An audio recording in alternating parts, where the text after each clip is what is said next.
What's going on, guys? I'm Cole. I'm with Adrenaline Industries. Today we have a little bit more of a casual video for you here today. We're going to test out and drive some of our Unimogs that we have in the shop today. Although our primary purpose and primary business is selling these expedition trucks, we also have a lot of fun vehicles here, as well as some sports cars and different things, as well as a lot of Unimogs. So we have Harrison coming today. You might know him as the Porsche guy. He lived out of his Porsche Cayenne rally car for a couple years. So he's coming to test drive a few of these Unimogs. Just recently he picked up his own Unimog that has a DIY camper build that we'll show you as well. So he's coming to kind of drive some of these other Unimogs to see how they compare to his new Unimog, which turned out really good. So we're going to hang out with him today, show you around a few of these Mogs, and it should be a great time.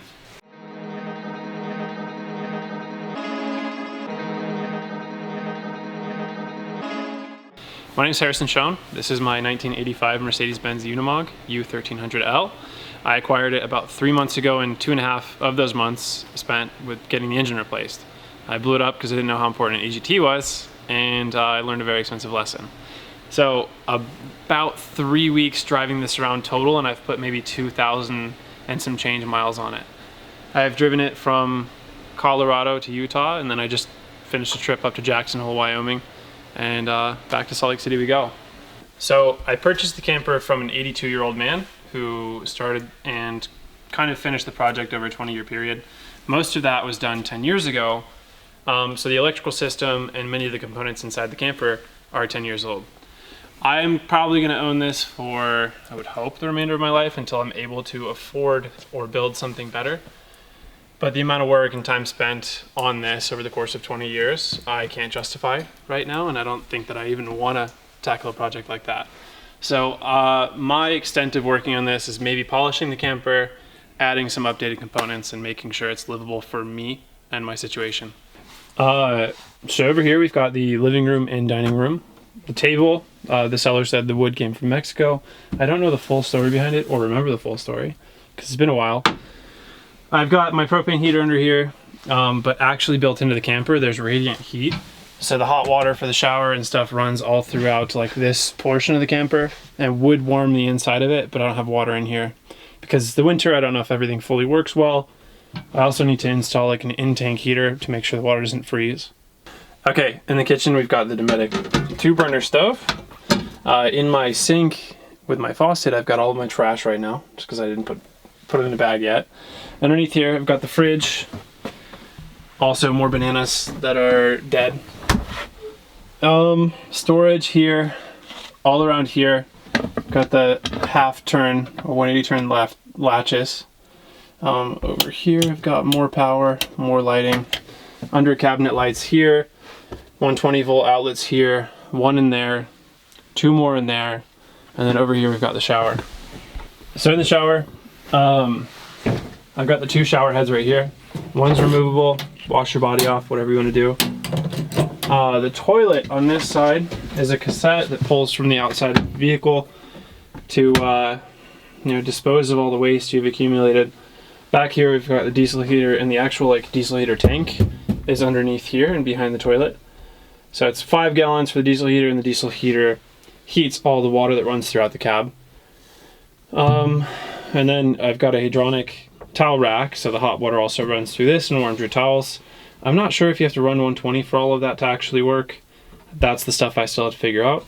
Right now it's being used as a snowboard holder, so the snow that runs off this can actually just drain into the floor in the shower.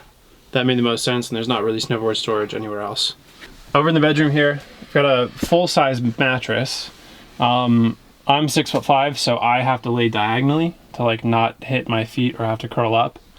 I've got lights down there, these 2 bedside lights. I've got a head unit to listen to music back here. I've got access to the security cameras all around the vehicle. I think there's 6 or 7 of them.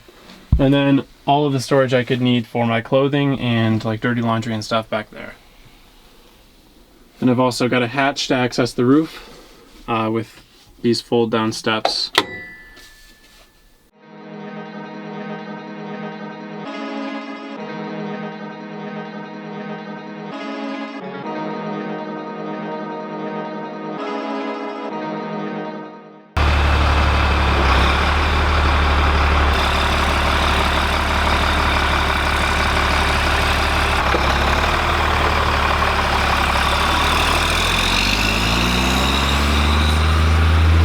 that was Harrison and Riker that just took off in that U500. That's our second U500. It's a really, really clean Unimog with a satin black bed on it. It has CTIS, which is central tire inflation.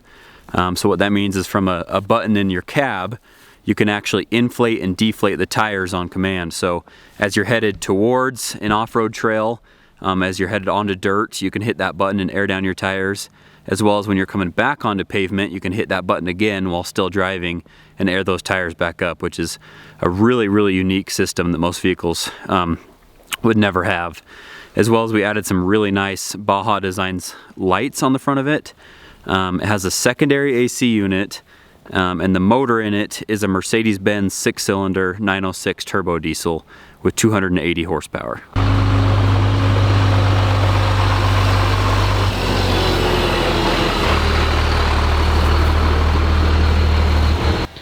So how does this drive compared to yours? This one is like incredibly smooth on the highway, and you can actually go like 70 miles an hour if you wanted to. Yeah. It's super nice, but like it just feels so weird compared to the other ones, like the older ones. Yeah, like totally different. What do you think about kind of the interesting way of shifting, like where it's so like, weird? It's kind of automatic, it's kind of not. Like the clutch and the brake and gas pedals all feel super weird. Yeah. It's an interesting truck. This one definitely feels like more of a tractor than like a truck. For sure. Yeah, they really do pretty good on the road. Yeah. Yeah, I was surprised how actually like balanced the tires and wheels felt. Yeah. Cool. Let's go try the other one.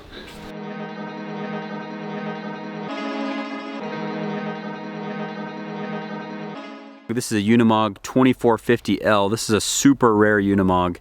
It has one of 3 factory automatic transmissions, so it's a super rare Mog, like I said. It has a 37,000 pound winch on the front. This Unimog, another thing that makes this one really rare is that it's capable of over 90 miles per hour on the highway. It has a factory in-dash air conditioning. It has a zinc dipped and powder coated bed, as well as this one also has central tire inflation system, 47-inch tires, Hutchinson beadlock wheels, a very high horsepower motor, and a secondary AC. But yeah, it's just an automatic, so all you do is just drop it down and you drive. You can, that's your park brake right there. Put it in D6 and then it'll just go, or what? Yeah, so D6 will just be that automatic, it'll shift through those for you. Yeah. If you want to shift it automatically, then you can shift through them independently. This is your parking brake right there. Just lift up and release it. Yeah, just a couple of days ago we were pulling someone out of the fence down here. And he slid over into the fence, so we didn't have service when I first saw that, so I didn't load. Still want to watch that. This thing's still brand new. Yeah. This is by far one of the nicest. Super rare. One of 3 factory automatic transmissions. Yeah. A few months ago, Riker and I picked up that, what was before that yellow U500 from Mako. And then we went and ran some errands, picked up some stuff. And then we were at I was turning left at the busiest intersection in Logan. Big stoplight. Yeah. And what we found out later was an airline had a super bad leak that continued to get worse, like over the course of like 30 minutes. So when I was waiting to turn left, it let out enough air that it put the park brake back on by itself. As a safety feature. Yeah, as a safety feature. Yeah. So then when I went to go, the park brake is on and I don't know. So it's like lugging out into the middle of the intersection. And I get in the middle of the intersection and it dies. And so I'm hurrying, I'm turning it back on, and the park brake's still on, and I lug it like just, and it dies again, start it again. Puff and smoke like crazy. He's full RPM, but it's trying to shut him down with the brakes. Yeah.